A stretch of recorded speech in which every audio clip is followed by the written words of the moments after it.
Alright guys, there are several errors that we might get when setting floors, one of which is this one, which basically says that your work plane is not suitable for setting a floor.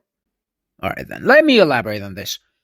Let's say before starting to work on the floor, you were using another item or you were working with another command, and because of which you've selected your plane, your work plane, unparalleled to the level or to the ground.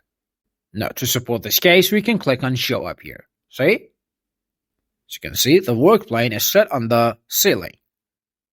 Now, this is just an example, guys. This could have been any other way, like, for example, on this wall here. And let's say we were working on this wall, and because of that, we set our work plane on it. And now we can't really, set a floor on this work plane, right? Now, we basically just need to set our work plane again. From this list, we need to select one of the levels.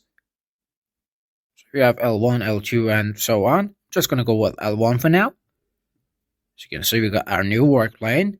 And now we can start setting our floor. So, let me just put it simply then, guys.